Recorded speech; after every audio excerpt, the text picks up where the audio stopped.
దేవుని ప్రియమైన వారలారా, ఈ ఉదయకాలమున మీ అందరికీ శుభములు తెలియజేయుచున్నాను.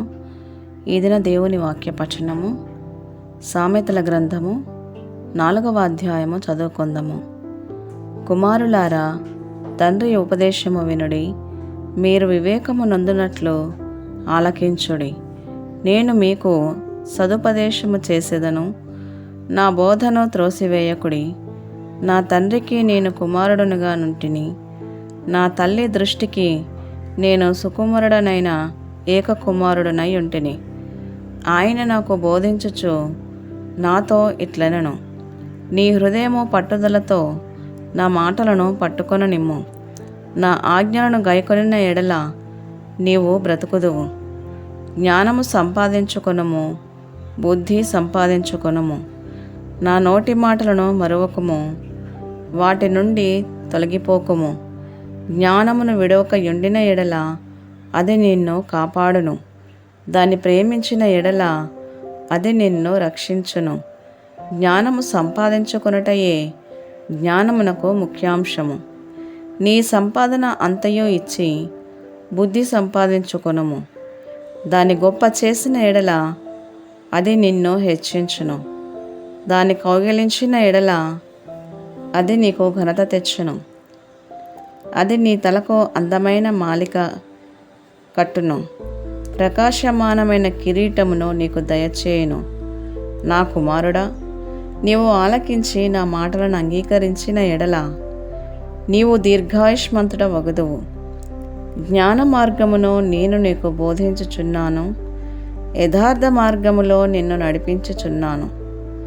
నీవు నడుచున్నప్పుడు నీ అడుగు ఇరుకున పడదు, నీవు పరిగెత్తున్నప్పుడు నీ పాదము తొట్రిల్లదు. ఉపదేశమును విడిచిపెట్టక దాని గట్టిగా పట్టుకొనుము. అది నీకు జీవము గనుక దాని పొంది ఉండుము. భక్తిహీనుల త్రోవను చేరకుము, దుష్టుల మార్గమున నడవకుము. దాని యందు ప్రవేశింపక తప్పించుకొని తిరుగుము. దాని నుండి తొలగి సాగిపోము. అట్టివారు కీడు చేయనిది నిద్రింపరు, ఎదుటివారిని పడద్రోయనిది వారికి నిద్ర రాదు. కీడు చేత దొరికిన దానిని వారు భుజింతురు, బలత్కారము చేత దొరికిన ద్రాక్షారసమును త్రాగుదురు. పట్ట పగులగు వరకు వేకువ వెలుగు తేజరిల్లునట్లు నీతిమంతుల మార్గము అంతకంతకు తేజరిల్లును. భక్తిహీనుల మార్గము గాఢాంధకారమయము, తాము దేని మీద పడున్నది వారికి తెలియదు. నా కుమారుడా, నా మాటలను ఆలకింపుము, నా వాక్యములకు నీ చెవియొగ్గుము. నీ కన్నుల ఎదుట నుండి వాటిని తొలగిపోనీయకుము, నీ హృదయమందు వాటిని భద్రము చేసుకొనుము. దొరికిన వారికి అవి జీవమును, వారి సర్వ శరీరమునకు ఆరోగ్యమును ఇచ్చును. నీ హృదయములో నుండి జీవధారలు బయలుదేరును. కాబట్టి అన్నిటికంటే ముఖ్యముగా నీ హృదయమును భద్రముగా కాపాడుకొనుము.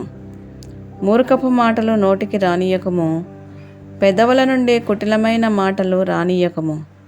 నీ కన్నులు అటు ఇటు చూడక సరిగాను, నీ కనురెప్పలు నీ ముందర సూటిగాను చూడవలెను. నీవు నడుచు మార్గమును సరళము చేయుము, అప్పుడు నీ మార్గములన్నీ స్థిరములగును. నీవు కుడి తట్టుకైనను ఎడమ తట్టుకైనను తిరగకుము. నీ పాదమును కీడునకు దూరముగా తొలగించుకొనుము. ఇంతటితో 4వ పాఠ్యభాగం సమాప్తం.